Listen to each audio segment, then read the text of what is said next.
In the spring of 2007, a 3-year-old British girl disappeared from a holiday apartment in a quiet seaside resort in Portugal. Her parents had been dining with friends nearby. When her mother went to check on the children, she found her daughter's bed empty. What followed became one of the most heavily reported missing persons cases in modern history, a search that spanned continents and consumed the world's attention for years.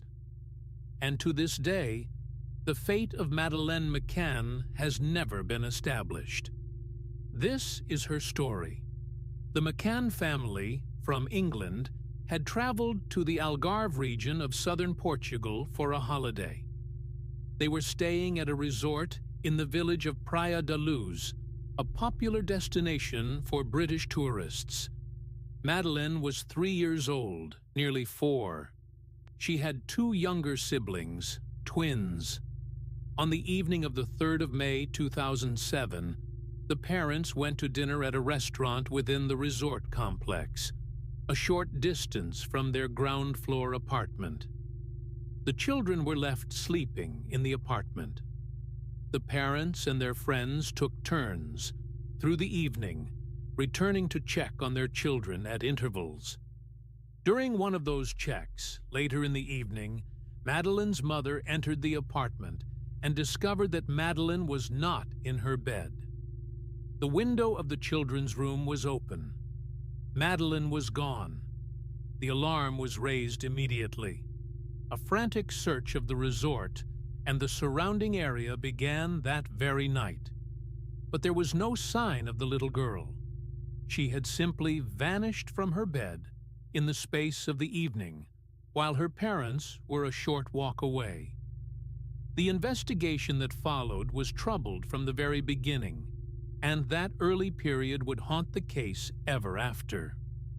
The local police, unaccustomed to a case of this magnitude and this international scrutiny, faced enormous challenges. In the crucial first hours and days, the scene was not controlled as tightly as it might have been. Potential evidence may have been lost or compromised in the chaos and the crowds of people who became involved in the search. Meanwhile, the case exploded into a global media phenomenon unlike almost anything before it. Madeleine's face, with her distinctive eyes, appeared on newspapers and television screens around the world. Her parents launched a tireless public campaign to find her, meeting with public figures and keeping her disappearance in the headlines. The level of attention was extraordinary, and it brought both an outpouring of help and a torrent of speculation, rumor, and cruelty.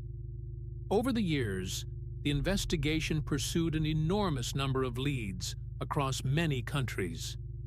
There were reported sightings of Madeleine from all over the world, each one investigated, each one ultimately leading nowhere. Theories multiplied. The Portuguese authorities, the British police, and private investigators all worked the case at various times, sometimes in cooperation, sometimes at odds. The investigation went through painful phases. At one point, suspicion fell, controversially and without foundation, on the family themselves, who were formally treated as suspects under Portuguese procedure before being cleared, an episode that added immense pain to their ordeal and was widely criticized. Various local individuals were also looked at over the years. None of it produced an answer. The British police eventually launched their own major review and investigation, a vast undertaking that re-examined the entire case from the beginning, sifting through thousands of documents and pieces of information, pursuing new lines of inquiry, and appealing repeatedly to the public. In more recent years, the focus turned to a new suspect, a German man, already imprisoned for other serious crimes, who had been living in the Algarve region around the time of Madeleine's disappearance. Investigators in Germany identified him as a prime suspect and expressed their belief, based on their inquiries, that Madeleine was dead.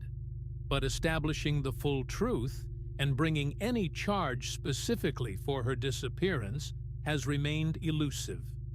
As of now, no one has been convicted, and the case has never been definitively closed. The media attention, for all that it kept Madeleine's face before the world, came at a cost. The sheer volume of coverage generated a fog of theory and counter-theory, of accusation and rumor, that at times seemed to obscure the search rather than aid it. Tips poured in by the thousands, many of them well-meaning but mistaken, some of them malicious, and each had to be sifted and chased.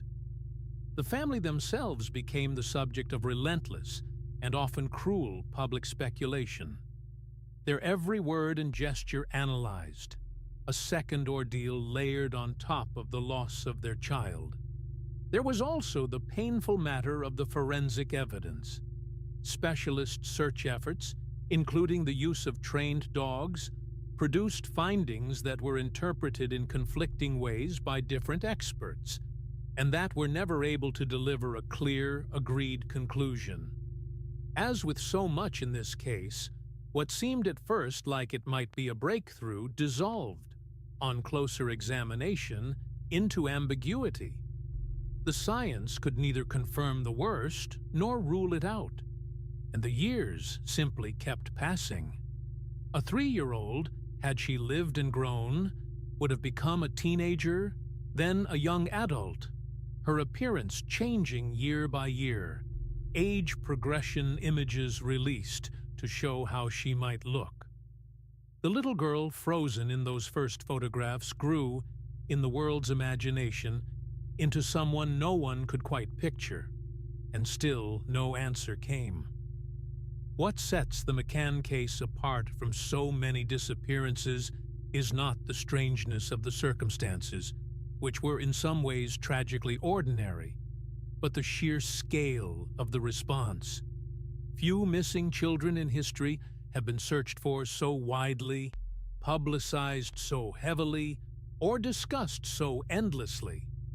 And yet, even with all the resources of multiple nations, all the global attention, all the years of investigation, the central question has never been answered. That is perhaps the most sobering lesson of the case, that even the most intense effort imaginable, even the eyes of the entire world, cannot always find a single missing child. The very ordinariness of the setting, a family holiday, children sleeping while parents dined nearby, the kind of evening that plays out 1,000,000 times over, made the disappearance all the more frightening. If it could happen there, in that quiet resort, it could seemingly happen anywhere. For the McCann family, the years have brought no resolution, only the unrelenting weight of not knowing, lived out under a level of public scrutiny that few families could imagine. They have continued, through everything, to search for their daughter, to hold on to hope, to refuse to let her be forgotten. What happened to Madeleine McCann in that quiet apartment by the sea on a spring evening in 2007? Who came through that window or that door, and why? And after all the searching, all the years, all the eyes of the world, why do we still not know? The case remains open, but for now, the answer stays out of reach. We may never know.